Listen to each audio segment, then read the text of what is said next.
यहाँ हुबली के आदरणीय नागरिकों, मैं पहले यूथ अगेंस्ट करप्शन को धन्यवाद देता हूँ कि उन्होंने मुझे ये अवसर दिया है यहाँ 2G स्पेक्ट्रम के बारे आपको वास्तविकता बताएं। मैं अपने भाषण को 3 हिस्से में बांटूंगा। पहला कि भ्रष्टाचार का परिभाषा क्या है, क्योंकि यहाँ हमारे देश में लोग इस परिभाषा के विपरीत भी जाते हैं और सब चीज़ को भी भ्रष्टाचार कहने लगते हैं। कांग्रेस का जनरल सेक्रेटरी दिग्विजय सिंह, उसका तो कोई हिसाब ही नहीं है कब क्या बोलेगा, और तो उसने कहा कि रामदेव भी भ्रष्ट हैं क्योंकि वो दक्षिणा कैश में लेते हैं। अब क्या ये भ्रष्टाचार हो सकता है? यदि वो कैश को लेकर उसका पर्सनल कोई खर्चे में लगा दे तो वो तो मिसअप्रोप्रिएशन में आएगा, वो करप्शन में नहीं आएगा। मेरी पॉकेट में कैश है और मैं टैक्सी में जाऊँ और टैक्सी के वाला को मीटर के अनुसार मैं उसको किराए कैश में दूँ तो क्या वो टैक्सी ड्राइवर भी करप्ट हो जाता है? सब्जी वाली को मैं कैश दूँ सब्जी के लिए, क्या वो कैश हो जाएगा? तो इस तरीके के लूज बात करके कांग्रेस का एक ही मंशा है कि जो भी उनके खिलाफ लड़ेगा उसका कोई ऐसी छोटी बात निकाल करके उनको बदनाम करने के लिए कोशिश करते हैं। तो पहला परिभाषा स्पष्ट होना चाहिए कि भ्रष्टाचार क्या है। दूसरा है कि ये 2G स्पेक्ट्रम क्या है, क्योंकि लोगों को कुछ पता ही नहीं है कि ये स्पेक्ट्रम क्या है, 2G क्या है। किसी ने एक बार मनमोहन सिंह को पूछा ये 2G क्या है, आप जानते हो? उसका हाँ मैं जानता हूँ, सोनिया जी और राहुल जी।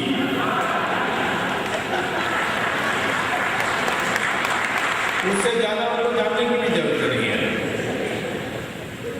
तो इसकी क्या परिभाषा है ये मैं पहले बताना चाहता हूँ कि इस 2G स्पेक्ट्रम के माने क्या है और उसमें घोटाला किस प्रकार हुआ, भ्रष्टाचार किस प्रकार हुआ, ये मैं बताने की कोशिश करूँगा। और आखिर में मैं ये कहूँगा, बताऊँगा कि इसका इलाज क्या है और इलाज इसीलिए ढूंढना है कि ये बुरा क्या है इसमें।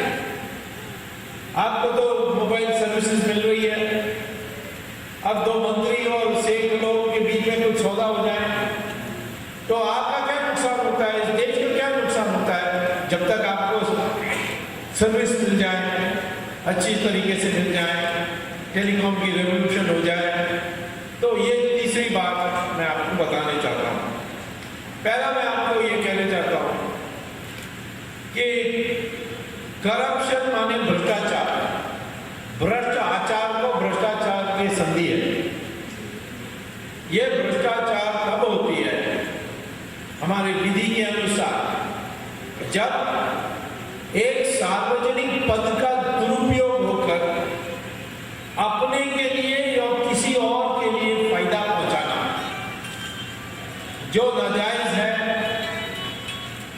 या विधि के विरुद्ध है या वो सार्वजनिक हित में नहीं है, इसको हमारे प्रिवेंशन ऑफ करप्शन एक्ट में परिभाषा दी गई है। और इसीलिए उसी मापदंड के अनुसार हमें आज 2G स्पेक्ट्रम को देखना है। तो 2G स्पेक्ट्रम में कहाँ पद का दुरुपयोग हुआ, किसको लाभ हुआ, क्यों सार्वजनिक हित में नहीं था, ये सारी बातें मैं आपको पहले समझाना चाहता हूँ। जी माने क्या? 2G में 2G माने क्या? जी माने जनरेशन, जनरेशन माने पीढ़ी। 1G था, 2G है, फिर अब 3G आ गया है, 4G भी आने वाला है, 5G भी आएगा। तो ये क्या है? पीढ़ी बदलते जाने वाली बात। तो 1G जब आया तो आपको कॉर्डलेस फोन मिला। कॉर्डलेस फोन में आप डायल करो नंबर वायर के बिना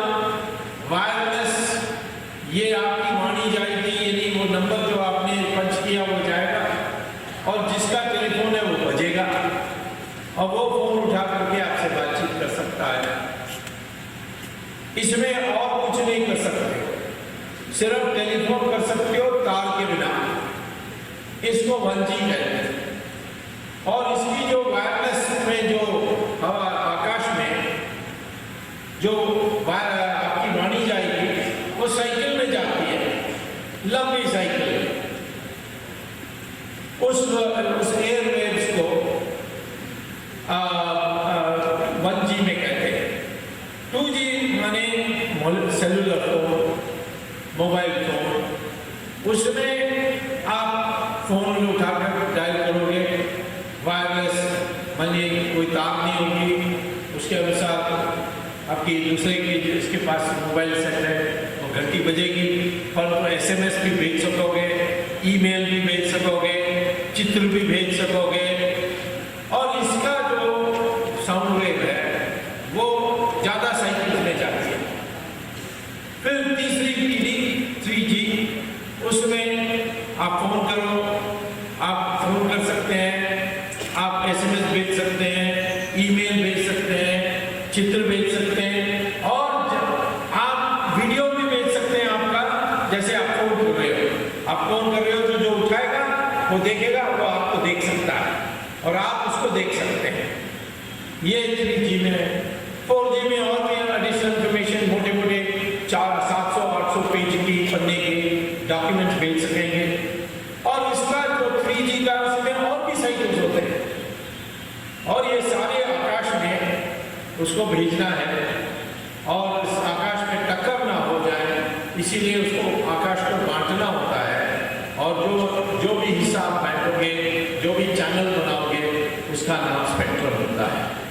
और ये स्पेक्ट्रम में और भी चीज़ें, डिफेंस मिनिस्ट्री की भी वायरलेस चलती है, दूसरे देशों की भी होती है।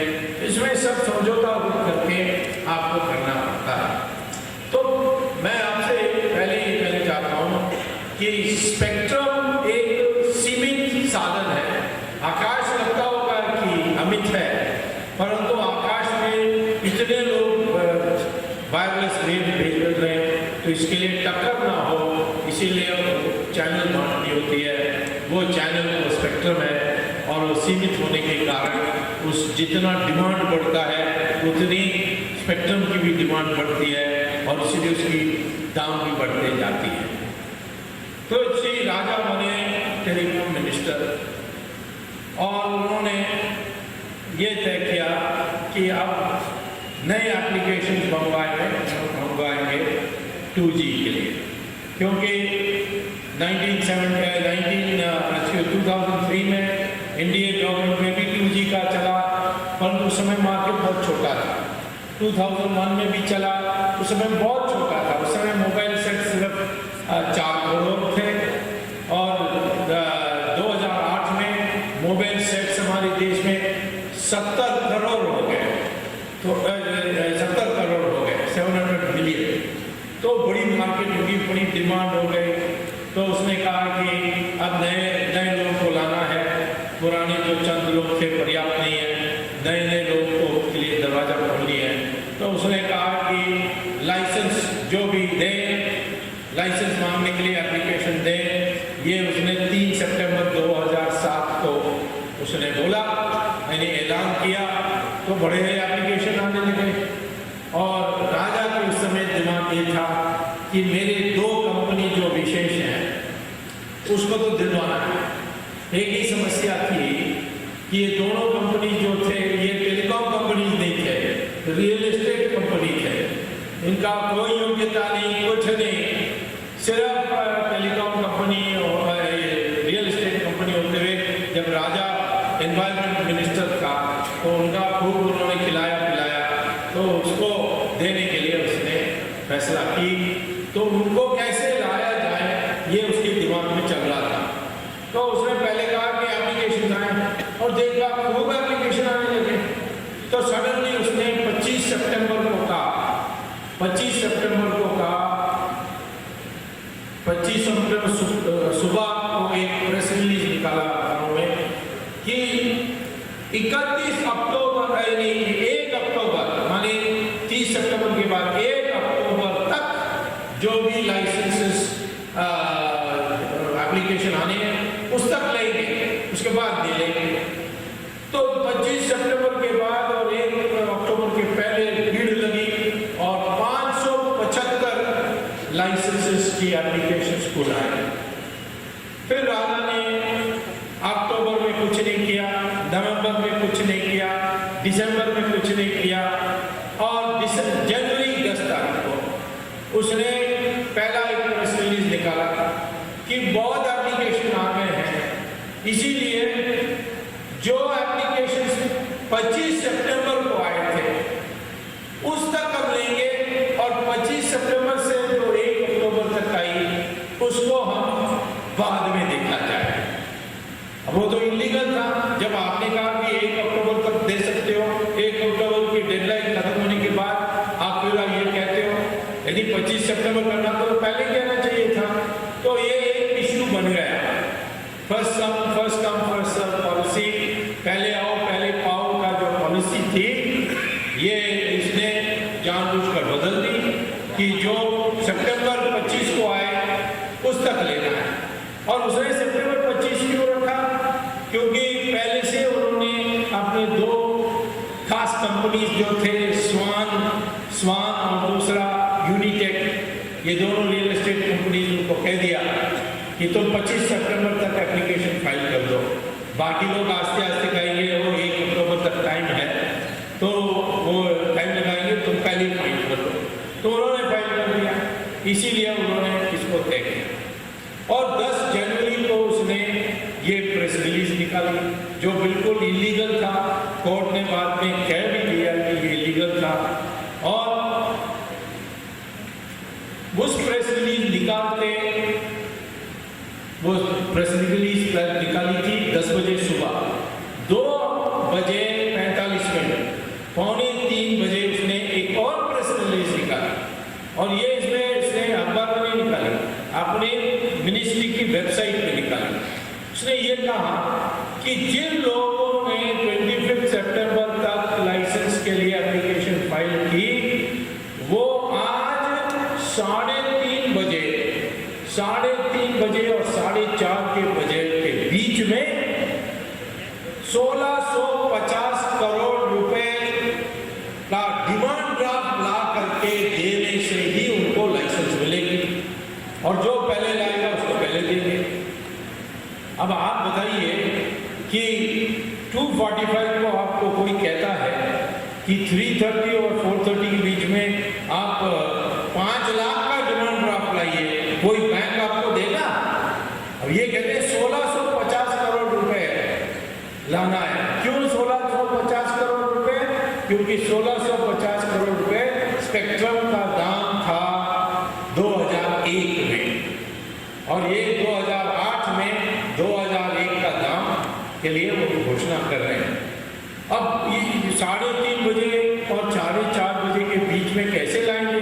परंतु फिर भी 9 कंपनीज को पहले ही पता था कि राजा ऐसा लिखने वाला है, ऐसा प्रेस रिलीज निकालने वाला है। उसमें स्वान और यूनिटेक के जो मालिक थे वो तो राजा का कमरा ही में बैठे थे उस समय जब ये प्रेस रिलीज निकली। तो उनको तो एक कमरे से दूसरे कमरे में जाकर वो प्रीडेटेड बम्बई का बैंक अकाउंट का प्रीडेटेड अकाउंट पर उन्होंने जमा किया, उनको लाइसेंस मिला। टाटा के पास भी पहले से था, उसको भी लाइसेंस मिल गया, रुइया को भी मिल गया, सिस्टमा को भी मिल गया, कई लोगों को मिल गया, 9 लोगों को, वीडियोकॉन को भी मिल गया, 9 लोगों को ये लाइसेंस मिली। बाकी सारे 575 वालों में सब रिजेक्टेड क्योंकि उनके पास खबर नहीं थी, तो 3:30 बजे और 4:30 बजे के बीच में डिमांड ड्राफ्ट नहीं ला सके।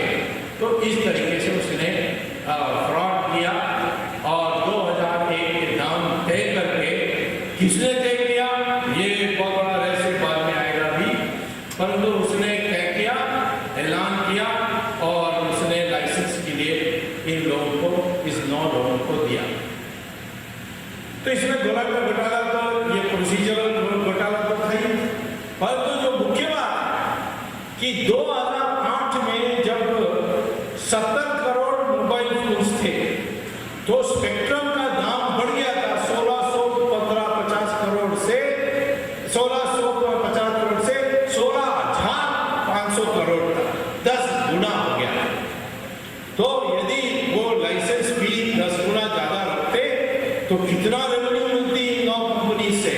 वही हिसाब लगाई थी सीएजी ने, और सीएजी ने हिसाब लगा करके ये कहा कि यदि ये नीलाम होता तो 10 गुना दाम पर बिकता, और यदि ये 10 गुना दाम पर बिकता तो फिर सरकार को अतिरिक्त सरकार को 1,76,000 करोड़ रुपए मिल जाते, यानी उसमें सीडीए में क्रॉस ओवर सब की जोड़ करके। अभी क्या है, 9 कंपनी ने 1,650 करोड़ रुपया दिया, तो इस माने 9 टाइम्स 1,650 करोड़ माने लगभग 15,000 करोड़।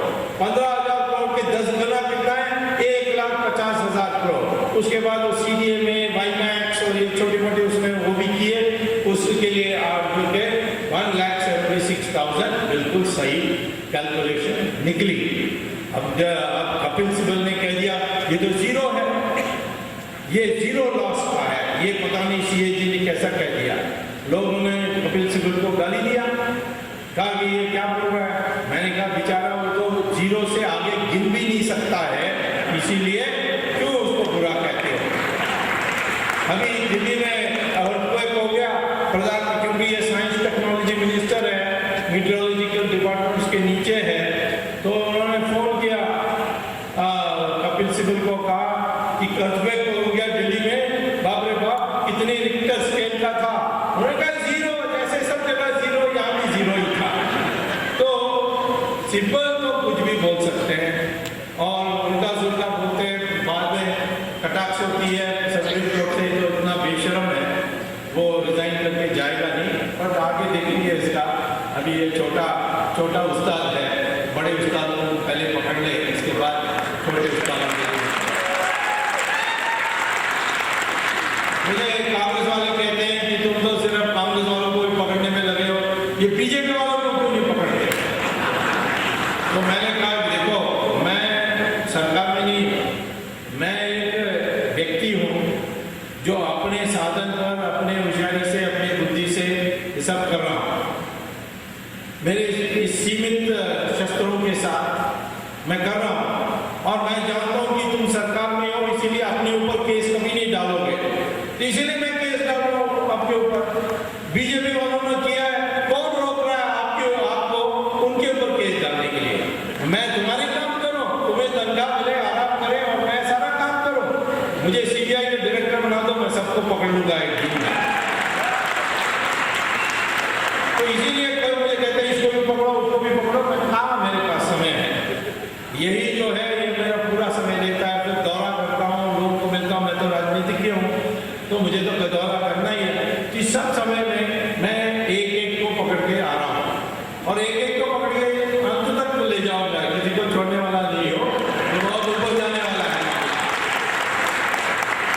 तो ये हुआ कि दाम तय हुआ 2001 में, और लाइसेंस मिली 9 लोगों को, और उन्होंने खूब लोगों ने कमाया, क्योंकि जिन लोगों को लाइसेंस मिली उन्होंने सर्विस नहीं शुरू किया, उन्होंने जाकर विदेशी कंपनी को बेच दी। जैसे ये स्वान कंपनी और ये यूनिटेक है, स्वान ने बेच दी एटिसलाट को, और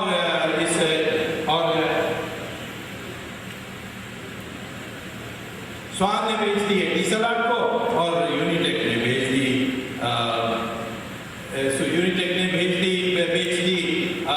टेलीनॉर को, जो नॉर्वेजियन कंपनी है। इन दोनों कंपनी के बाद हमारे होम मिनिस्ट्री ने, जब वो शिवराज पाटिल थे मंत्री, तब उन्होंने लिखकर दिया था ये दोनों कंपनी हमारे लिए अच्छा कर रहा है, यानी हमारे लिए राष्ट्रीय सुरक्षा का खतरा कंपनी का है, क्योंकि एटिसलाट पाकिस्तान के कंट्रोल में है, ISI के कंट्रोल में है, और यदि ये बेचकर यहाँ हिंदुस्तान के अंदर आ जाएंगे, तो ये हिंदुस्तान के अंदर आ जाने के बाद यहाँ ISI के लोगों को टावर लगाने के लिए, इक्विपमेंट लगाने के लिए, कंपनी चलाने के लिए आउटपुट घुसा देंगे। तो इसीलिए इनको आने नहीं देना चाहिए। फिर भी राजा ने लाइसेंस दिया, और इनको अनुमति दिया कि लाइसेंस लेते ही जाकर बेच दो। कितने गुना पर बेचा? 8 गुना दाम पर बेचा। लाइसेंस मिला 1650 करोड़ रुपए में, उन्होंने खर्चा सरकार को दिया 1650 करोड़, और उस लाइसेंस को बेच दी उसने एटिसलाट प्लाट को स्वान ने और उसने 8 गुना दाम कमाया, माने 1600 करोड़ के 8 माने लगभग 14,500 करोड़ रुपए में उसने बेचा। उसे कितना लाभ हुआ। वैसे ही इसने भी बेचा, यूनिटेक ने भी, टाटा ने डोकोमो को बेच दिया, ये रुइया ने बेच दिया वोडाफोन को, और किसी ने सिस्टेमा को बेच दिया, किसी ने रशिया का कंपनी को बेच दिया, किसी ने बाहरीन की कंपनी को बेच दिया। सबने 8 गुना 9 गुना, टाटा ने तो 13 गुना कमाया, क्योंकि टाटा के पास पहले से बनी हुई टावर्स थी, इक्विपमेंट थी, सब थी। ये स्वान के पास कुछ नहीं था, सिर्फ जमीन था और कुछ नहीं था, और यूनिटेक के पास भी जमीन था और कुछ नहीं था। तो उनको 8 गुना मिला, टाटा को 13 गुना मिला, किसी को 20 गुना मिला। तो इस कुल मिला करके इन लोगों ने खूब कमाया। तो ये कंपनी बड़े प्रसन्न हुए और उन्होंने राजा को रिश्वत में पैसा दिया। रिश्वत में कितना पैसा दिया? 60,000 करोड़ रुपए, 60,000 करोड़ रुपए। अब ये साइकिल में आता था, 15 साल पहले मैंने देखा है, मद्रास में साइकिल में घूमता था। ये छोटा शहर पेरम्बलूर से है, साइकिल में वो छोटा मोटा जो वकील था उसको उठा करके इस पद में बैठा दिया इसने, और सोनिया गांधी को 36,000 करोड़ रुपया दिया। अब जो माने कि सोनिया गांधी असली रहनुमा थी राजा की, इसलिए प्रधानमंत्री को भी हिम्मत नहीं हुई राजा को कहने के लिए। चिट्ठी लिखा प्रधानमंत्री ने कि नीलाम करो, उसने चिट्ठी जवाब दिया राजा ने, है तो कौन होता है मुझे पूछने वाला, मैंने फैसला कर दिया है कि इसको हम इसी दाम पर देंगे, और ये चुपा है प्रधानमंत्री। तो अब लोग कहते हैं प्रधानमंत्री को भी पकड़ के अंदर करो ना। मैंने कहा तो ये चले जाएगी तो कौन आएगा इसकी जगह में? राहुल बुद्धू आएगा, उससे हमें जो और बुरा हाल होगा। तो अभी इसी को रहने दो, जब यूपीए को साथ उखाड़ सकते हैं तो उस समय मनमोहन सिंह भी चले जाएंगे, कोई इतराज नहीं, पर तो अकेला इसको भेजना हम नहीं करेंगे, क्योंकि इसके जगह में कौन आएगा वो मुझे पता है। इसीलिए देश के हित में उसको अभी रहने में कोई हर्जा नहीं। तो ये 36,000 करोड़ सोनिया गांधी को दिया, फिर तो 36,000 करोड़ और 15,000 करोड़ जोड़ो तो हो गया 51,000, और फिर उसमें जोड़ो 4,000 राजा का हिस्सा, 55,000 करोड़ रुपया। बाकी 5,000 करोड़ कहाँ गया? वो मैंने पता किया तो पता किया कि चिदम्बरम के पास गया। तो मैंने कहा ये चिदम्बरम कहाँ आ गया? कंगना गांधी समझ सकते हैं पार्टी का अध्यक्ष है, सोनिया गांधी समझ सकते हैं यूपीए का अध्यक्ष है, ये चिदम्बरम कहाँ से आ गया? तब मुझे विचार करने का मौका मिला, जांच करने का मौका मिला, तो तब मैंने रिकॉर्ड्स देखने लगा, और रिकॉर्ड में ये निकला कि 2003 में एनडीए गवर्नमेंट ने एक प्रस्ताव पास किया था 2003 में। उसमें क्या पास किया था कि ये जो स्पेक्ट्रम का दाम तय करने की बात है, ये टेक्निकल बात है, और इसमें कैबिनेट में कोई चर्चा होने से कोई फायदा नहीं। चिदम्बरम थे तो आगे इन दोनों ने तय किया, तो राजा ने कैसा तय किया? फिर मैंने रिकॉर्ड ढूंढने लगा, कई रिकॉर्ड गायब थे। तो फिर मुझे मैंने अपने, मेरे बहुत दोस्त होते हैं गवर्नमेंट में, लोग पूछते हैं कहाँ से ये सब निकालते हो? हमारे दोस्तों ही देते हैं। मैं अपने दोस्तों को छिपा के रखता हूँ, दुश्मन को खुलासा करता हूँ। बाकी लोग तो उल्टा करते हैं, दोस्तों को खुलासा करते हैं, दुश्मन को छुपा के रखते हैं, नाम छुपा के रखते हैं। तो मैंने दोस्तों से पूछा, उन्होंने कहा हाँ ये दोनों मिलते थे, 4 मीटिंग की, उनका मिनट्स भी है, और मिनट्स का कॉपी मिल गया मुझे। 4 मीटिंग हुई चिदम्बरम और राजा के बीच में, और चारों में चिदम्बरम राजा को सिखा रहा है कैसा करना है, क्या 2001 के प्राइस में फिक्स करो। फिर ये जो कंपनी, अच्छा इतना बुरा नहीं होता कि 16,050 करोड़ में देते, क्योंकि फिर कह सकते हैं कि टेलीकॉम का सर्विसेज सस्ते दाम पर दे सकते हैं, परंतु जब आपने उनको बेचने के लिए मौका दिया तो फिर ये सस्ता का सवाल क्या है? यानी स्वान टेलीकॉम को लाइसेंस सस्ते दाम पर दो और वो महंगे दाम पर बेच दे, तो सरकार सीधा पेमेंट बेच सकती थी, क्यों ये इस रूट से इनको कमाने के लिए मौका दिया?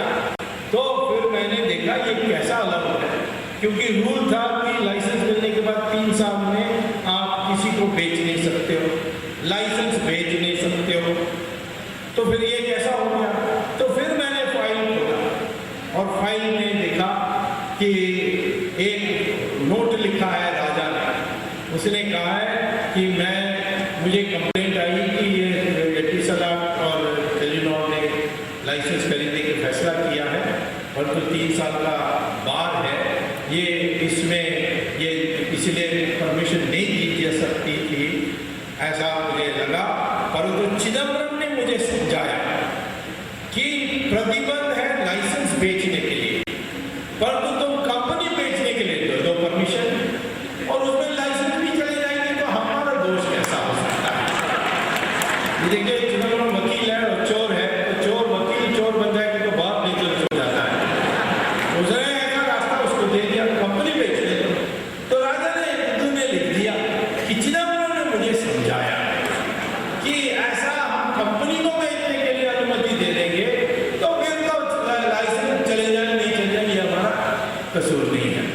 तो ये होते मैंने फिर सोचा कि अब ये मामला राजा ने अकेला नहीं किया है, तो मैंने कोर्ट में पहले तो उस समय थोड़ा व्यस्त था कि राजा के बाद बन्नी मोड़ी ने खूब पैसा कमाया तो उसको भी अंदर करने के लिए फिर पता लगा कि जब राजा के पहले ये महाराज था इसने में कई बदमाशी की, उसको भी अंदर करने के लिए कार्रवाई करनी थी। होने के बाद फिर मैंने चिदम्बरम का शुरू किया और मैंने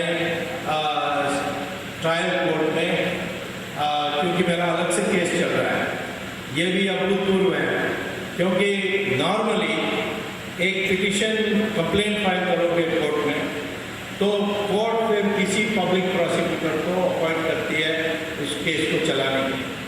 मैंने कोर्ट में जाकर कहा कि मुझे ही पब्लिक प्रोसिक्यूटर बनाओ, तो जज ने कहा तुम्हें कैसे बना सकते हैं, आपके लिए तो कोई प्रावधान नहीं है, ये तो CRPC में लिखा है कि सिर्फ गवर्नमेंट वकील पब्लिक प्रोसिक्यूटर बन सकते हैं, आप कैसे बन सकते हैं?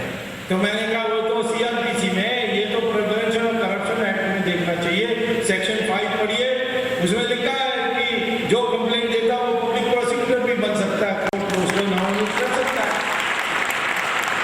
तो फिर जज ने कहा कि मुझे पढ़कर सुनाओ, मैंने पढ़कर सुनाया तो उन्होंने कहा कि अभी तो किसी ने ये मुझे बताया नहीं। हमारे देश में कानून बहुत है ऐसा, इसीलिए हम अन्नाधारी को कहते हैं नए कानून बने जन लोकपाल में बहुत अच्छा, पर तो वो बनने तक चुप नहीं बैठना है। इसी के कानून आज के वर्तमान विधि व्यवस्था में कार्रवाई कर सकते हैं, आस्ते भले वो पर कर सकते हैं, वो भी करते जाना चाहिए, ये मैंने उनसे कहा था। और उन्होंने माना नहीं जन लोकपाल दिन आने तक हम अनशन करेंगे, ये करेंगे वो करेंगे। इतना फर्क है हमारी और अन्ना हजारे की कि हम समझते हैं कि आज के वर्तमान कानून में भी हम कार्रवाई कर सकते हैं। तो मुझे पब्लिक प्रोसिक्यूटर बना दिया मेरे केस में, CBI अलग से चला रही है और मैंने कहा कि हम डुप्लीकेट नहीं करेंगे, CBI राजा को प्रोसिक्यूट करना है तो मैं राजा के लिए प्रोसिक्यूशन अभी रोक कर रखा हूँ, क्योंकि मैंने कहा CBI क्या करता देखता हूँ, और CBI को छोड़ दे तो मैं अपना उसमें जोड़ देता हूँ। तो CBI ने चिदम्बरम को छोड़ दिया। क्यों छोड़ दिया? क्योंकि चिदम्बरम साहब होम मिनिस्टर हैं और CBI के सारे ऑफिसर IPS हैं, उनका कॉन्फिडेंशियल रिकॉर्ड जो प्रमोशन के आधार बनती है वो सब होम मिनिस्ट्री तय करती है। चिदम्बरम खुद लिखता है, सबका करियर खराब कर सकता है। तो ये सारे CBI ऑफिसर्स कहते हैं ये तो महादुष्ट आदमी है, ये इससे हमें छुटकारा मिलने के बाद इसको हम सबक सिखाएंगे। आप किसी तरीके से कोर्ट में इसका नाम अपराधियों में डाल दीजिए, आरोपी में डाल दीजिए, फिर हम पूरा काम करेंगे। तब तक हमारे करियर का सवाल है, हम कुछ नहीं कर सकते। ये हाल है CBI की। तो मैंने जाकर कंप्लेंट दिया और जज को दिया, कहा कि चिदम्बरम को हाजिर कराओ और उसको सह आरोपी बनाओ। तो बहुत लंबी बहस चली, 1 महीने चली, 4-5 हियरिंग्स हुए, दस्तावेज सारे मैंने पेश की और जज ने आखिर में कह दिया नहीं, चिदम्बरम को सभापति बना नहीं सकते। अब क्यों था ये अभी मैं बताऊंगा, परंतु मैंने सुप्रीम कोर्ट में जाने का फैसला किया। 16 मार्च को इसकी सुनवाई सुप्रीम कोर्ट में हुई। अब ये कभी हमारी विधि व्यवस्था में होती है। मैंने लाइसेंस कैंसिल करने के लिए मांगा था दिल्ली हाईकोर्ट से, दिल्ली हाईकोर्ट ने रिजेक्ट कर दिया मेरा पिटीशन को। फिर मैं सुप्रीम कोर्ट गया, वहाँ जीत गया। फिर मैंने राजा के खिलाफ मुझे सैंक्शन प्रधानमंत्री नहीं दे रहे, इसलिए प्रधानमंत्री को नोटिस भेजिए, वो मैंने हाईकोर्ट को कहा, उन्होंने रिजेक्ट कर दिया था। सुप्रीम कोर्ट गया, सुप्रीम कोर्ट ने प्रधानमंत्री को नोटिस भेज दिया। तो इसीलिए इसमें कोई निराश होने की बात नहीं है कि इसने ट्रायल कोर्ट ने ऐसा क्यों किया। तो मैं सुप्रीम कोर्ट में जा रहा हूँ, गया हूँ सुप्रीम कोर्ट में 16 तारीख को बहस करूँगा। क्या बहस करूँगा? अब देखिए, ये ट्रायल कोर्ट का जज का मंशा क्या था मैं नहीं जानता हूँ। उन्होंने 70 पैराग्राफ की ऑर्डर दी, उसमें 68 पैराग्राफ मेरे फेवर में है। आखिर में वो कुछ और कहते हैं।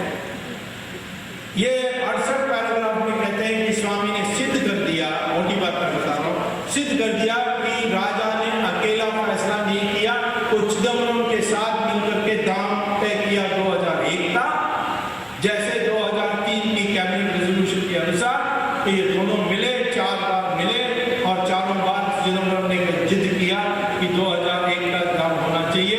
ये स्वामी ने सिद्ध कर दिया, पहली बात उसने कहा। फिर दूसरी बात कहा कि स्वामी ने ये भी सिद्ध कर दिया है कि राजा को समझाया चिदम्बरम ने कि इन कंपनीज को लाइसेंस मिलने के बाद वो विदेशी कंपनी को बेच सकते हैं 3 साल के पहले ही। ये कहकर कि कंपनी बिक सकता है, लाइसेंस उसके साथ चले जाए तो कोई फर्क नहीं पड़ता, ये भी चिदम्बरम ने समझाया, ये भी सिद्ध कर दिया स्वामी ने। लेकिन स्वामी ने ये सिद्ध नहीं किया कि चिदम्बरम ने क्रिमिनल माइंड से ये सारे किया, हो सकता है कि अनजाने दे दिया होगा, ये सारा उसने लिखा है। अब मुझे आश्चर्य होता है, ये तो कहाँ से पता नहीं क्यों इन्होंने ऐसा लिख दिया। हो सकता है कुछ और भी कारण हो सकते हैं, क्योंकि क्रिमिनल लॉ में मंशा जो उसको मंजरिया कहते हैं, मंजरिया, ये सिद्ध कब करोगे? ट्रायल में करोगे। पहले उनको बुलाना होगा, उसकी क्रॉस एग्जामिनेशन होगी, विटनेसेस आएंगे, सबूत और पेश होंगे। अभी तो प्राइमा फेसी स्टेज में सिर्फ ये दिखाना है कि हाँ चिदम्बरम ने अपराध किया होगा राजा से मिलकर। वैसे राजा को अपराधी माने गए, उसके नाम पर केस भी जमा है और चार्जेस भी फ्रेम हो गए। इतना ही दिखा, ये तो जज खुद मांग रहा है कि मैंने दिखा दिया कि जहां अपराध हुआ और दोनों इकट्ठे थे, दोनों एक मन के थे, तो हो गया केस।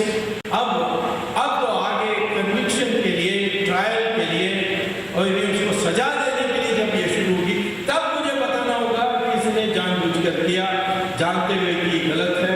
ये सब तो उस पर करना है। और प्रिवेंशन करप्शन एक्ट में सेक्शन 13(1) डी पार्ट 3 इसमें लिखा है कि यदि एक सार्वजनिक पद में any person in public office, यदि वो किसी और को लाभ पहुंचाने के लिए कोई कदम उठाता है और ये राष्ट्र हित में नहीं है, ये सार्वजनिक हित में नहीं है, जनता के हित में नहीं है, तब वो अपराधी है और 7 साल की सजा उसको मिलनी चाहिए। ये लिखा है प्रिवेंशन करप्शन एक्ट में। इसमें क्रिमिनल माइंड का सवाल ही नहीं है, इसीलिए तो अलग से एक्ट बनी है। जब मर्डर होता है तो दिखाना पड़ता है कि इसने जानबूझकर उस मंशा के साथ इसकी हत्या की, ये दिखाना होता है। बलात्कार में दिखाना होता है, परंतु वो तो सारे आईपीसी में है और सीआरपीसी के अनुसार चलती है ट्रायल। तो आईपीसी के जो ऑफेंसेस हैं उसमें मेंजरिया माने दिमाग में ये था उसका, ये अपराध करने का ये दिखाना होता है। और ये मुश्किल है करप्शन केस में, इसीलिए तो अलग से करप्शन एक्ट बनी। और करप्शन एक्ट में ये कहा है कि यदि पद का सार्वजनिक पद में रहते हुए, दुरुपयोग भी नहीं, सार्वजनिक पद में रहते हुए किसी और को लाभ पहुंचाएं, जैसे स्वान को पहुंचाया, जैसे ये यूनिटेक को पहुंचाया, लाभ पहुंचाया। और ये राष्ट्रहित में नहीं है, राष्ट्रहित में तो है ही नहीं, सबको पता है कि 1,76,000 करोड़ की नुकसान हो गई इससे, और सुप्रीम कोर्ट ने मेरे कहने पर लाइसेंस भी कैंसिल कर दी। तो ये तो सिद्ध हो गया कि ये राष्ट्रहित में नहीं है। ये कैसा जज ने भूल की? क्या भूल करने के लिए कोई दबाव नहीं? मैं नहीं जानता, पर सुप्रीम कोर्ट में तो मैं पूरा विश्वास करता हूँ कि ये चिदम्बरम को तिहाड़ जेल बनाने के जाने की रास्ता बन जाएगी। अब तिहाड़ जेल का सुपरडेंट ने मुझे कंप्लेंट भेजा है। उसने कहा है ये स्वामी जो है ये सिर्फ मद्रासियों को जेल भेज रहा है। तो मैंने कहा उसमें क्या बुरा है? तो कहा कि वो आते हैं यहाँ पे मसाला डोसा मांगते हैं, इडली मांगते हैं, हमारी बावर्ची को बनाना जानता नहीं है, परेशान हो गया, वो तो दुखी है। मैंने कहा कल कोई इटालियन महिला को भेजो, पिज्जा मांगेगी तो क्या होगा? उसकी बारी आ रही है। अब पता नहीं मैं पहले जाऊंगा या भगवान पहले आएगा, क्योंकि उसका टर्मिनल कैंसर हो गया पैंक्रियास का। तो भगवान का तो फैसला तो अंतिम होता ही है। और तो ये सोनिया गांधी के पीछे मैं पड़ा हूँ, लोग कहते हैं अरे मैं कहाँ पीछे पड़ा हूँ, वो देश का हानि कर रही है तो मुझे तो उसका पोल तो खोलना पड़ेगा। नहीं, वो बेचारी वो साड़ी पहनती है, बिंदी लगाती है, बहू बनने चाहती है, और आप उसको विदेशी विदेशी बोलते रहते हो। मैंने कहा ये वेश से जिम्मे बदलना है, गुमराह नहीं होने वाला। रामायण में जब रावण आया वो वेश बदल के आया, वो भगवा पहन के आया, और सीधा गुमराह हो गई और अपहरण हो गई। मैं सीधा जैसे गुमराह नहीं होने वाला, मैं इसके असलियत जानता हूँ। इसने सारी झूठ बोली है। सोनिया इसका असली नाम नहीं है, बर्थ सर्टिफिकेट मुझे मिल गया, उसमें तो लिखा है एंटोनिया। तो फिर सोनिया नाम कैसे हो गया? कम से कम बताना चाहिए। फिर इसने कहा कि मैं बसानो शहर में पैदा हुई, लेकिन बर्थ सर्टिफिकेट में लिखा है दूर जगह है जर्मन बॉर्डर में, वहाँ उसका नाम है लुसियाना, वहाँ मैं पैदा हुई। तो ये जन्म स्थान का भी झूठ। फिर एजुकेशन में उसने कहा, शपथ लेकर कहा जब वो कैंडिडेट बनी कि मैं केम्ब्रिज यूनिवर्सिटी में पढ़ी और मुझे इंग्लिश में डिग्री मिली। तो लोग बड़े प्रसन्न, अरे 5 साल वो लंदन में पढ़कर डिग्री ली, यहाँ ही उसकी भेंट हो गई राजीव गांधी से, और दोनों स्टूडेंट्स थे, और इसमें इश्क हो गई, प्रेम हो गया, शादी हो गई। परंतु जब मैं गया केम्ब्रिज यूनिवर्सिटी लेक्चर देने के लिए, और मैंने ये डिनर के टाइम पर कहा कि सोनिया कब थी यहाँ आपके पास? तो कहा नहीं, कभी नहीं थी। तो मैंने कहा ऐसे स्टूडेंट कभी नहीं थी? नहीं, बिल्कुल नहीं थी। मैंने कहा एंटोनिया माइनो के नाम से भी नहीं? नहीं, एंटोनिया माइनो के नाम से भी नहीं। तो मैंने कहा लिख कर दे दोगे? मैंने कहा लिख कर दे देंगे। तो मैंने लिख कर दे दिया रजिस्ट्रार में कि सोनिया गांधी माइनो, एंटोनिया माइनो, ये सारे नाम को जो 4-5 नाम थे मैंने दिया। नाम से कभी स्टूडेंट याद नहीं था। मैंने आकर फिर स्पीकर को दिया, मनोहर जोशी थे उस समय शिवसेना के स्पीकर। मैंने कहा ये सोनिया गांधी से पूछो, क्योंकि पार्लियामेंट के बायोडेटा में उसने दिया कि मैं केंद्रीय से डिग्री ली हूँ और वहाँ कैंडिडेट होते हुए शपथ लिया कि मैं, तो उन्होंने उसको भेजा कि ये स्वामी का चिट्ठी है, उसमें उसने केंद्रीय यूनिवर्सिटी का चिट्ठी भी दिया, तो आपका जवाब क्या है? तो जवाब आई कि ये टाइपिंग मिस्टेक हुआ। अरे टाइपिंग मिस्टेक इतना लंबा? कॉमा फुल स्टॉप एक तो हो सकता है टाइपिंग मिस्टेक, बट डिग्री होके studied in university of Cambridge and got a degree in English, इतना लंबा? तो फिर तो मैंने मनोहर जोशी को कहा कि इसको Guinness book of world record को भेज दो कि longest typing mistake in history. तो ये जो आपको वास्तविकता बताने के लिए तैयार नहीं है, सारी चीजें उसके बारे में झूठ है कि मैं त्याग कर दिया प्रधानमंत्री के पद, ये भी झूठ है। क्या हुआ कि 14 मई 2004 को अखबार में आ गया कि सोनिया गांधी कांग्रेस की उम्मीदवार है प्रधानमंत्री के लिए।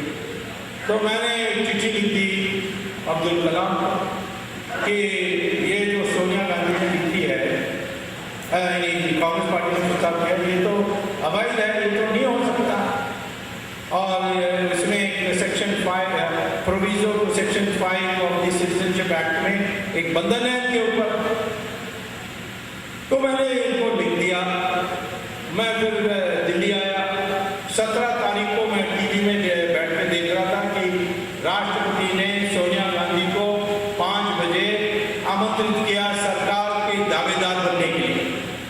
तो मैंने कहा कि मेरा चिट्ठी गया वैसे, लेकिन 12:30 बजे मुझे अब्दुल कलाम का फोन आया।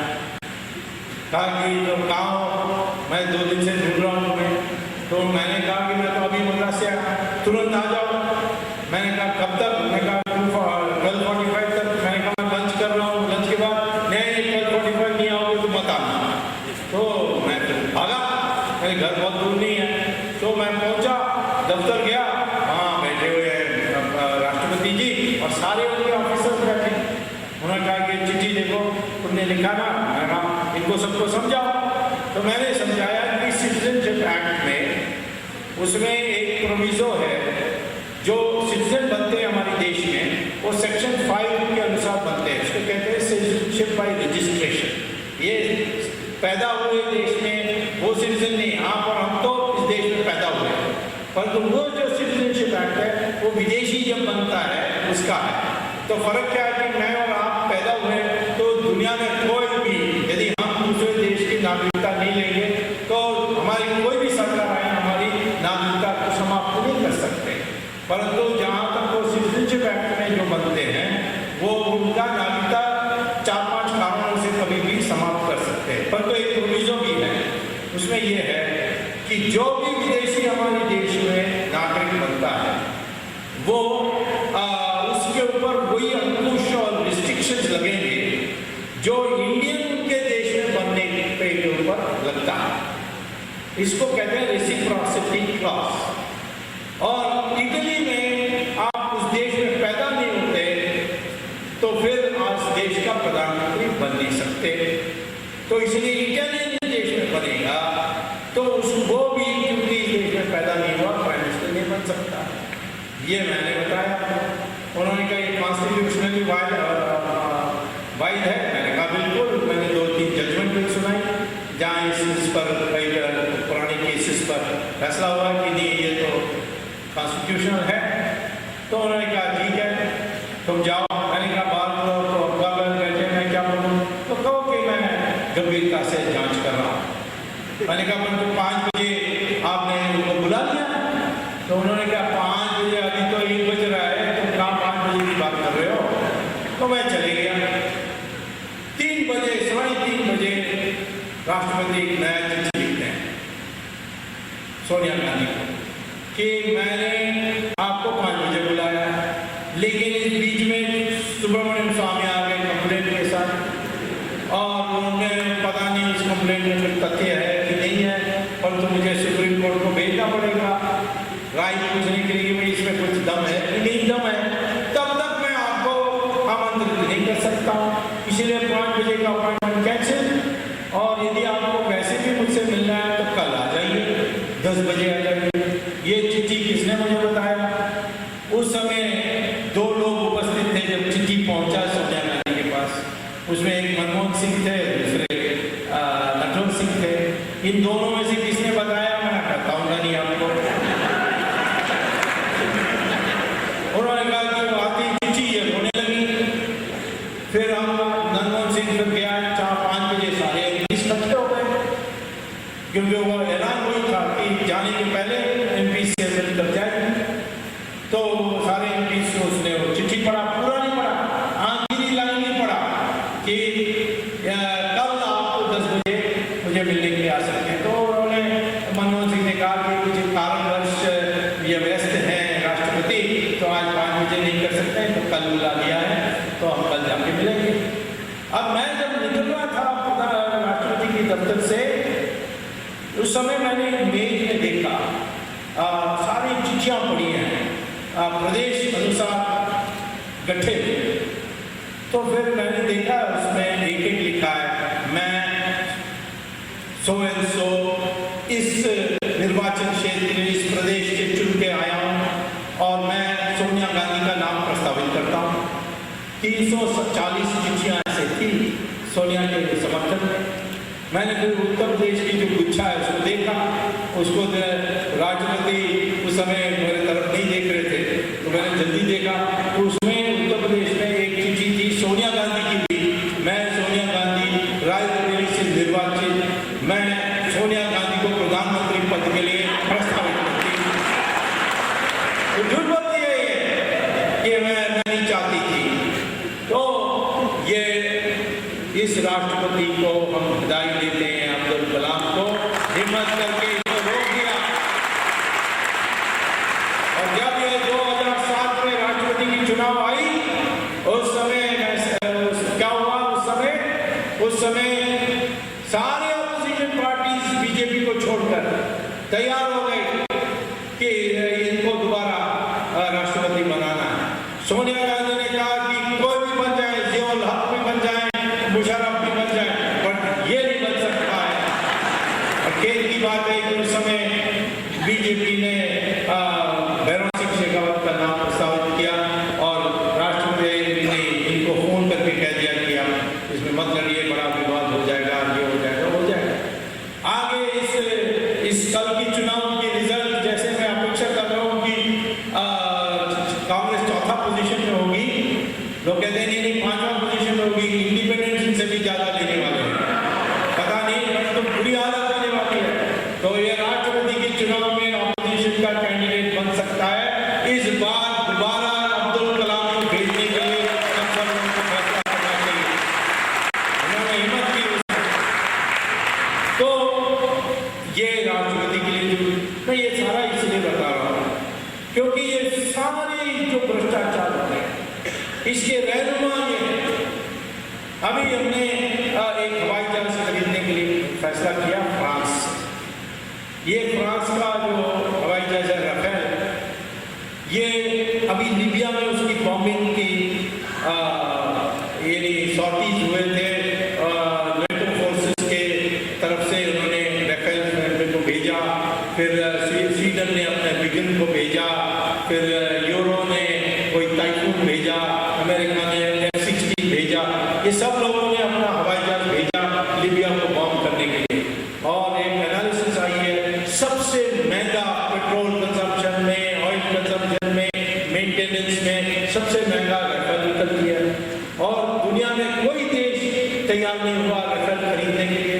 स्विट्जरलैंड ने अभी हाल में उस राफेल को नाम ले दिया, लेकिन 50,000 करोड़ में हमारे भारत एकमात्र देश है जो राफेल खरीदने के लिए फैसला किया, क्योंकि सोनिया गांधी और वो राष्ट्रपति जो है फ्रांस का, उसकी बीवी का नाम है कार्लो ब्रूनी, वो भी इटालियन है, वो दोनों ने मिलकर के ये फैसला किया। इतना रिश्वत ये सब हमारा अगला केस बनने वाला है और ज्यादा मुझे भी बताने की जरूरत है। तो हर चीज में उनका है। अभी कमांडर इन चीफ जो हमारे वीके सिंह का क्या बेइज्जती की गई है, उसका कोई कसूर नहीं था। वो ज्यादा छोटा लड़का था 10वीं क्लास का, उस समय उसने सेना में भर्ती होने के लिए फॉर्म भरने के लिए अंग्रेजी में था फॉर्म, उसने स्कूल टीचर से कहा भर दो, तो स्कूल टीचर ने सब ठीक भरा, परंतु डेट ऑफ बर्थ ने महीना का गलती नहीं किया, तिथि का गलती नहीं किया, ये जो साल थी उसकी गलती की। 1951 की जगह में उसने 1950 कर दी, 50 में एक साल के फर्क। ये जब भर्ती हुआ तब मिलिट्री ने पूछा तुम्हारा डेट ऑफ बर्थ बताओ, और स्कूल उस तक उसने 10th क्लास पास कर ली थी, वो उस समय उसको मैट्रिक कहते थे, मैट्रिक का सर्टिफिकेट भेजो, मैट्रिक सर्टिफिकेट में 1951 लिखी है और 1951 बर्थ डे तो इस साल उसको रिटायर नहीं होना है। लेकिन ये बड़ा ईमानदार कमांडर चीफ था, इसने कोई भ्रष्टाचार होने नहीं दिया। सुखना का जमीन का घोटाला हुआ, सब बड़े ऑफिसर्स को उसने छुट्टी कर दी। तो इतने सारे परचेजेस की थी, उसमें कमीशन कमाने की बात थी, उसमें उसने नाम कहते गए। तो इसको इस सवाल को उठा के झूठा बना करके की डेट करा के इसको अगले मास में मई मास में उसको रिटायर कर रहे हैं। यानी वो अगले साल रिटायर हो रहा, तो क्या होता है, जो अभी बनाने के लिए फैसला हुआ है विक्रम सिंह, वो नहीं बनता। विक्रम सिंह कॉन्गो में गया था, उसका वहाँ नाम खराब, कश्मीर में गया उसका वहाँ नाम खराब, उसके बेटी यानी ससुर बहू है वो तो पाकिस्तानी है। तो ये सारे होते हैं, इसको क्यों हुआ, और भ्रष्टाचार में महिर है। तो इसीलिए ये सारे लोग जो सेना की खर्चे यानी खरीदी में कमीशन कमाने चाहते हैं, उन्होंने ये किया। इसके पीछे भी सोनिया गांधी। अब क्या कर रहे हैं मनमोहन सिंह की हाल ये है, लोग कहते हैं कि कैसा ये मनमोहन सिंह जो है, यानी सिंह तो लायन होता है। मैंने कहा कि वो सर्कस में 5 सिंह होंगे और एक दुबला पतला रिंग मास्टर होगा, और वो कहेगा ऊपर चढ़ो, और ये सिंह सब ऊपर चढ़ेंगे, सीढ़ी पर चढ़ेंगे, मेज पर चढ़ेंगे। एक सिंह के पास इतनी ताकत है कि वो पंजे से मारे इस रिंग मास्टर को मर जाएगा। तो वैसे ही सिंह है हमारी मनमोहन सिंह, सर्कस का सिंह है। और ये सोनिया गांधी कहेगी ऊपर चढ़ो, ऊपर चढ़ेंगे। प्रधानमंत्री के पद के पास इतनी ताकत है, अभी ये हाल है। तो वो चुप बैठे और कहते हैं मैं क्या करूँ, ये हाल है। जैसे भीष्माचार्य द्रौपदी का वस्त्र देखते रह गए, वैसे ये भी देखते रह गए। विवश वही कहा था, तो कृष्ण भगवान ने कहा था अर्जुना को कहा कि ये नैतिकता के सवाल पर मत जाओ, इसने अपराध किया इसलिए देखते रहे। तो मनमोहन सिंह की बारी आएगी, परंतु अभी इसको नहीं भेजना है, क्योंकि इसकी जगह खाली अकेला होगा तो और भी देश का नुकसान होगा। अभी रहने दो, इससे यूपीए और भी नीचे जाएगी और चुनाव में अगले चुनाव में चली जाएगी। या हो सकता है कि ये यूपी के रिजल्ट बहुत बुरे आएंगे तो राष्ट्रपति अपना विपक्ष का बन जाएगा, तो फिर तो मध्यावधि चुनाव हो जाएगी सितंबर अक्टूबर में। उस समय नई सरकार आ जाएगी और उसमें मनमोहन सिंह की छुट्टी हो सकती है। तो मैं आज ये आपको ये भूमिका बताने चाहता हूँ कि इतना बड़ा घोटाला, 60,000 करोड़ की रिश्वत इस तरीके से किया गया, और हमारी सुप्रीम कोर्ट नहीं होती तो ये सब बाहर नहीं आती। इसीलिए मैं पहले तो बधाई दूंगा सुप्रीम कोर्ट को कि आपने देश को एक आशा दिखाई। अब सुप्रीम कोर्ट को भी किस तरीके से दबाना, किस तरीके बदलने तो सोच रहे हैं, तो देखा जाएगा। मुझे लोग पूछते हैं अच्छा ठीक है इन लोगों ने कमा लिया तो क्या बुरा है, काम तो हो रहा है, काम ऐसा नहीं हो रहा। ये पैसा कहाँ जाता है, ये पैसा जाती है आधा तो यहाँ मिल जाती है, आधा विदेश चली जाती है। विदेश कौन से रूट से जाती है, हवाला के रूट से जाती है। हवाला कहाँ से जाती है, दुबई के रास्ते से जाती है। दुबई से रास्ते से जाती है तो दुबई की पकड़ किसका है, पाकिस्तान का है, ISI का है। तो कोई भी हवाला का होगा वो पाकिस्तान को सलाम भरे बिना जिंदा नहीं रह सकता है दुबई। तो पाकिस्तान की ISI को सब पता है कि कौन से मंत्री का कितना खाता है, कौन सी बैंक में है, कब जमा हुआ है, ये सारी विवरण ये हवाला वाले दे देते हैं पाकिस्तान। इसीलिए पाकिस्तान के खिलाफ हमारे मंत्रियों को किसी को हिम्मत नहीं है स्टैंड लेने की। ये जो अफजल गुरु है उसको सुप्रीम कोर्ट ने कह दिया फांसी दे दो, क्यों नहीं दिया अभी तक, इतने साल हो गए हैं, 5 साल नहीं दिया। डरे हैं कि भाई हम करेंगे तो फिर पाकिस्तान हमारी बैंक अकाउंट का खुलासा कर देगी, फिर हम लोग खत्म हो जाएंगे। ये ब्लैकमेल हो रहे हैं हमारे मंत्री सारे पाकिस्तान से। ये भ्रष्टाचार के कारण, पैसा विदेश में भेजने के कारण ये हाल हो गए। इसी प्रकार से वो बैठा कसा, वो तो चिकन तंदूरी रोज खाता है, वो तो कहता है कि इतना अच्छा जीवन मुझे पहले कभी नहीं था। यानी इंडिया का जेल में जो मैंने जीवन बिताया वो तो पाकिस्तान में नहीं बिता सका। तो ऐसे क्यों उसको भी छोड़ कर रखा, क्यों? यही कारण है। पाकिस्तान के लोग आते हैं हमारे देश में, पाकिस्तान में ट्रेन होकर आते हैं, जिस कैंप से आते हैं वो भी जानते हैं, तब भी हम जाकर के बमबारी नहीं कर सकते उस कैंप की, डरते हैं। अमेरिका ओसामा बिन लादेन के लिए अंदर घुसा, उसके घर में गया, उसको गोली से मार दिया और उसको दफन करने के बजाय उसकी यानी उसको क्रिमेशन करा करके उसकी सारी जो रिमेन्स थी, अंत्येष्टि थी, उसको उसने समुद्र में डाल दिया। क्या कर सका पाकिस्तान?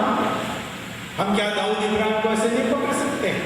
नहीं डरते हैं, क्योंकि पाकिस्तान क्या कर देगा हमारा हाल। तो पहला कमजोरी है, तुम्हारे नेता सब कमजोर हो जाते हैं। भ्रष्टाचार को ये मत समझिए कोई सौदा है, राजनीतिकों को इलेक्शन लड़ना है इसीलिए उसको पैसा देना है, या पैसा की जरूरत होती है।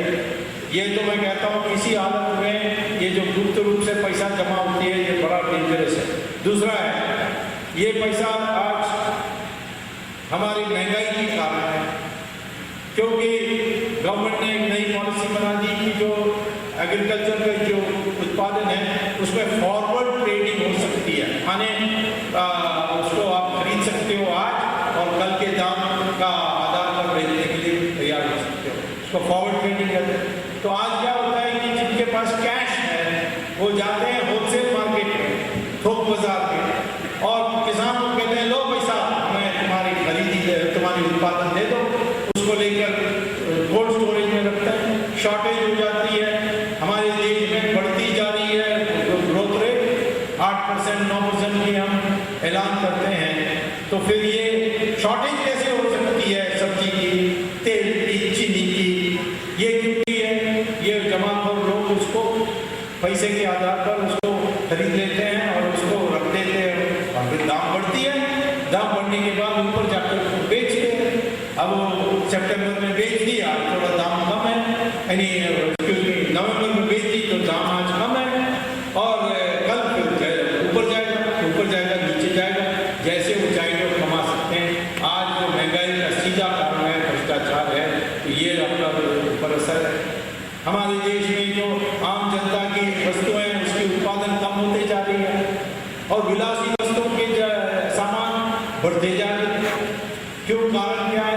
कारण ये है कि जो जिनके पास काला धन है वो तो फैक्ट्री नहीं बना सकते, इनकम टैक्स वाले पीछे आ जाते हैं, तो वो अपना विलासीय जीवन बिताते हैं, उनमें बड़े बड़े महल बनाते हैं, उसमें एक एक कमरे में एयर कंडीशनर, बाथरूम में भी एयर कंडीशनर, और इन सारी विलासी वस्तुओं की जो इंडस्ट्री है उसकी जो मुनाफा बढ़ते जाती है। आज हमारे देश की इंडस्ट्रियलिस्ट कहते हैं हम क्यों ये कपड़ा बनाएं, ये क्यों आम जनता की उत्पादन करें, हम तो विलासी वस्तु प्रोड्यूस करेंगे, BMW करेंगे, मर्सिडीज बेंज करेंगे, एयर कंडीशनर करेंगे, तो हमें 25% रेट ऑफ रिटर्न मिलती है और इसमें सिर्फ 5% मिलती है। तो आज 70% हमारी पूंजी है वो प्रत्यक्ष और अप्रत्यक्ष रूप से जा रही है विलास वस्तुओं के उत्पादन में। तो आपकी सारी इकोनॉमी उल्टा हो रहा है। फिर उसी प्रकार से हमारी जो पैसा है जो विदेश जाती है उसके लिए चिदम्बरम साहब ने पार्टिसिपेटरी नोट बनाई है। वो क्या है? कागज है, वो जाके आप विदेश में खरीद सकते हो, इंडियन पासपोर्ट दिखा करके उसको यहाँ वापस ला सकते हो और उसको स्टॉक मार्केट में लगा सकते हो। स्टॉक मार्केट ऊपर नीचे आज क्यों जा रहा है? ये विदेश हमारी पैसा जो वहाँ से जाकर वापस आती है, और मॉरिशस के रास्ते से आएंगे तो आपको कैपिटल गेन टैक्स भी देना होता है। अभी तक क्या होता था कि पैसा आप स्विट्जरलैंड में जमा करोगे तो आपको 2% सर्विस चार्ज देना होता था, ब्याज नहीं मिलता था स्विट्जरलैंड में, सर्विस चार्ज आपको देना होता। अब उनको क्या हो गया कि पैसे को उस रूट से लाओ और अब क्लीन व्हाइट मनी बन जाती है और स्टॉक मार्केट में लगा करके खूब कमाओ, और स्टॉक मार्केट को भेड़ा कर दिया। मिडिल क्लास सत्ता का जीवन सत्यानाश हो गया है इस काम से। तो एक तरफ आपकी राष्ट्रीय सुरक्षा की समस्या और ये पार्टिसिपेटरी नोट के अनुसार के कारण आज टेररिस्ट भी स्टॉक मार्केट में पैसा कमा रहे हैं। आपके ऊपर बम डालने के लिए, आपके ऊपर RDX के ऊपर उड़ाने के लिए करने के पहले जो खर्चा है वो स्टॉक मार्केट में जाकर कमाते हैं। हमारी स्टॉक मार्केट ही टेररिस्ट को फाइनेंसिंग कर रही है, ये हमारे नेशनल सिक्योरिटी एडवाइजर ने इंटरनेशनल कॉन्फ्रेंस में कहा है। तो इतनी व्यापक असर है भ्रष्टाचार का कि ये देश डूब जाएगी यदि हम इसको मिटाएंगे नहीं, और मिट सकता है। ये मत सोचिए कि भ्रष्टाचार मिट नहीं सकता है, इसके 2 स्तर पर हमें पहला स्तर है कि जो यानी भ्रष्टाचार करते हैं उनको पकड़ना चाहिए, उनको अंदर करना चाहिए। उसके लिए मेहनत करनी पड़ेगी, करेंगे तो असर पड़ेगा। और ये शुरुआत हो गई है। दूसरा है कि हम ऐसे यंत्र का उपयोग करें जिसमें विवेक अधिकार ऑफिसरों का ना हो। जैसे रेलवे रिजर्वेशन में पहले स्टेशन मास्टर को पूछा मत करो, फिर उसके बाद टिकट कलेक्टर को पूछा मत करो। कभी आपको मेरिट पर वेटिंग पीरियड के अनुसार आपको रिजर्वेशन नहीं होगी। फिर ये कंप्यूटराइजेशन आई, कंप्यूटराइजेशन के कारण आज भ्रष्टाचार रिजर्वेशन में न्यूनतम हो गई, यानी है बहुत कम हो गए। तो इसी प्रकार से लैंड रिकॉर्ड्स मांगने के लिए आपको ऑफिसर को बख्शीश देना होता था, आज वो इंटरनेट से आप डाउनलोड कर सकते हैं। तो यंत्रों से भी हो सकता है, परंतु लंबे काल के लिए क्या था कि हमारे देश 1600 साल पहले माना जाता था कि 16 साल से 600 साल तक, इस 1000 साल की पीढ़ी में जब हमें थोड़ा कुछ दस्तावेज है उसके अनुसार दुनिया के सबसे ईमानदार देश मानी जाती है। चाइना से आए फासियन 400 AD में हमारे यहाँ संस्कृत के ग्रंथ को इकट्ठा करने के लिए बौद्ध धर्म पर, और उन्होंने पुस्तक लिखा कि एक बात है हिंदुस्तान के बारे, यहाँ की जनता दुनिया के सबसे ईमानदार लोग हैं। क्यों है? क्योंकि वहाँ अपने घर से बाहर निकलते हैं तो घर का ताला नहीं लगाते। हम कोई सामान उनके घर में छोड़ के आ जाए तो फिर हमारी पीछा कर करके वापस करते हैं। यही 700 साल के बाद आए युआन छांग ने चाइना से ये कहा, फिर वास्को ड गामा आया, उसने भी यही कहा कि सबसे ईमानदार देश। फिर अमेरिका से मार्क ट्वेन आया, उसने भी यही कहा 400 साल पहले। अब ये इतनी ईमानदार देश इतनी भ्रष्ट कैसे हो गए, ये हमें सोचना है।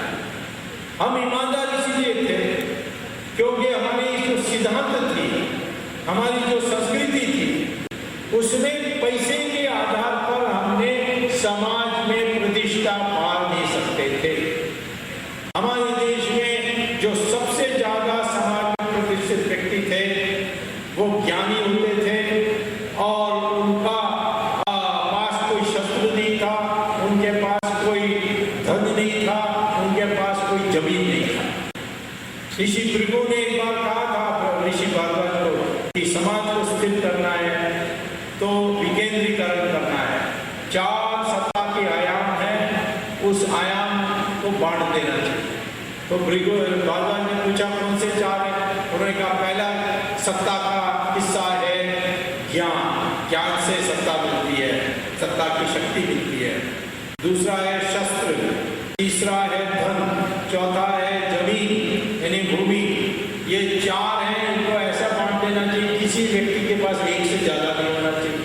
जिसके पास ज्ञान है उसके पास शस्त्र नहीं होना चाहिए, उसके पास भूमि नहीं होना चाहिए, उसके पास धन नहीं होना चाहिए। उसी को ब्राह्मण कहा गया। ब्राह्मण वो नहीं है जो ब्राह्मण घर में पैदा हुआ, ब्राह्मण है जो अनुशासन, उस अनुशासन के साथ चलता था। ज्ञानी होना चाहिए, उसके पास कुछ शस्त्र नहीं होना चाहिए, उसके पास कोई धन नहीं होना चाहिए, उसके पास कोई जमीन नहीं होना चाहिए। वो होता था ब्राह्मण। आज हो गया ब्राह्मण जो ब्राह्मण घर में पैदा होता है, माँ बाप ब्राह्मण है ब्राह्मण। तो ऐसा होता तो फिर वेद व्यास कैसे महर्षि माने जाते होते थे? वेद व्यास का माँ तो मछुआरा थी और उन्होंने महाभारत लिखी। वैसे ही वाल्मीकि को कहते हैं कि उनके माँ बाप दलित थे, वो महर्षि बने, रामायण लिखी।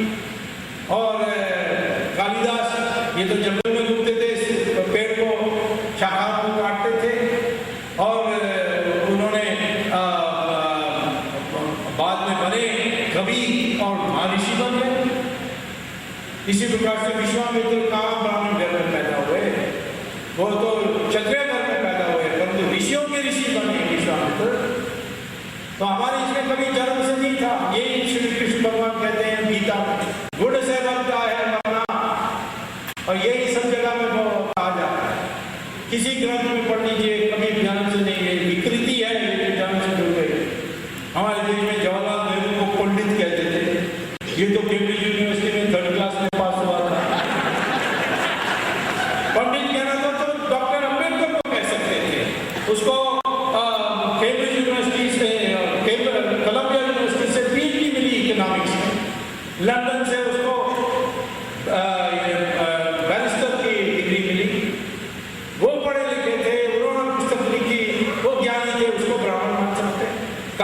पहले वाल्मीकि को मान सकते तो अम्बेडकर को मान सकते, बट ये सब बन गई है विकृति।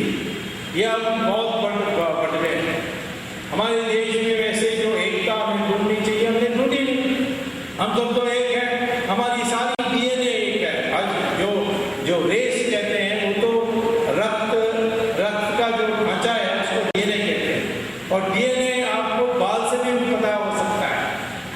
चमड़ा का आप स्क्रैच करोगे, वो जो चमड़ा का पीस निकलेगा उससे भी डीएनए पता कर सकते हैं। और मैंने किया है, कई लोगों